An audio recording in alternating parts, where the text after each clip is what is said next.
silence plein ou silence creux. Bonjour mes chers amis, je vous espère en excellente forme. Alors, une fois n'est pas coutume, il ne fait pas super beau, mais j'ai une excuse. Je ne suis pas dans la région niçoise, je suis sur la région de Bordeaux. Alors mes amis de Bordeaux vont pas être contents. Non, ça ne veut pas dire qu'à Bordeaux il fait toujours gris, mais quoi qu'il en soit, aujourd'hui il fait gris. Et quand j'ai quitté Nice ce matin, il faisait super soleil. Alors, mes chers amis, je vous espère en très grande forme. Et vous vous demandez peut-être pourquoi la question silence plein ou silence creux. Hier, j'ai assisté à une réunion avec mon club Toastmasters, Côte d'Azur, pour ne pas faire de la pub. Toastmasters, c'est quoi pour ceux qui ne savent pas? Toastmasters, c'est une association internationale qui permet à ses membres de se perfectionner dans l'art oratoire et dans le leadership par conséquent. Parce qu'on dit que quand on parle bien, eh bien ça assied ou ça conforte notre leadership. Donc hier, réunion de club, et dans nos réunions de club, il y a une session qu'on appelle improvisation. Alors, hier, une improvisation. Et une participante est appelée devant la scène, sur la scène plutôt, pour parler d'une improvisation. Et le thème de son improvisation, c'est qu'est-ce qui pourrait faire sourire tout le monde? La personne arrive devant la scène. Normalement, on a 30 secondes pour réfléchir un peu au sujet. Et elle est visiblement coincée. Elle ne sait pas, elle n'a pas d'idée. Et pour nous montrer qu'elle n'a pas d'idée, elle fait alors, qu'est-ce qui pourrait faire sourire tout le monde? Quel effet cela produit sur son auditoire, sur ceux qui sont autour d'elle? Eh bien, l'effet que ça produit, c'est qu'elle ne sait pas, elle n'a aucune idée. Du coup, ça peut jouer sur sa crédibilité. Elle a utilisé ce que nous appelons un silence creux.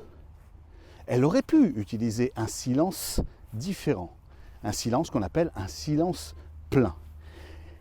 Quelle est cette différence? Utiliser un silence plein, lorsque par exemple on est coincé, c'est réagir peut-être de la façon suivante. Alors, je suis là devant vous et je dois vous dire, qu'est-ce qui pourrait faire sourire tout le monde? Vous n'avez aucune idée à ce moment-là de ce qui pourrait faire sourire tout le monde. Vous n'avez aucune idée de la solution. Mais lorsqu'on vous écoute, on a l'impression que vous savez que vous allez nous dire quelque chose. Et là, vous utilisez un silence plein. Juste après avoir dit ça, c'est qu'est-ce qui pourrait faire sourire tout le monde? Et vous regardez la salle comme si vous saviez, en silence, un silence plein. L'effet que cela produit sur l'auditoire, c'est qu'ils pensent, l'auditoire, que vous savez. Et donc, ils attendent. Et le silence n'est pas gênant.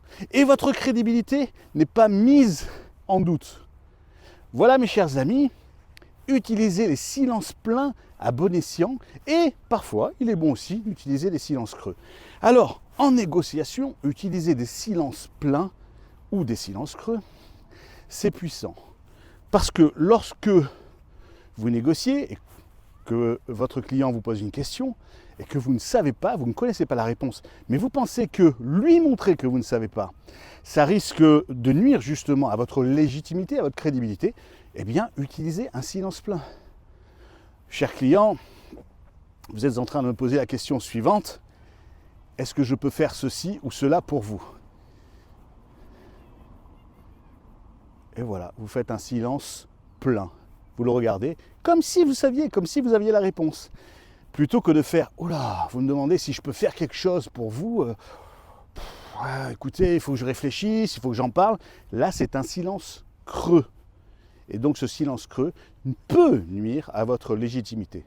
En revanche, vous pouvez utiliser un silence creux eh bien, lorsque il n'y a pas vraiment d'enjeu, lorsque votre crédibilité ne peut pas être mise en doute.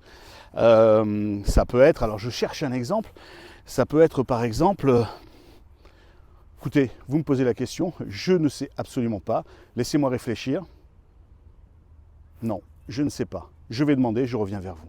Voilà, votre légitimité n'est pas entamée. Pourquoi?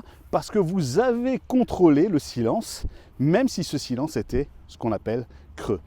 Mes chers amis, utilisez plutôt des silences pleins pour asseoir votre légitimité, votre crédibilité lorsque vous êtes en phase de négociation ou bien lorsque vous devez prendre la parole en public, utilisez avec abondance cette astuce.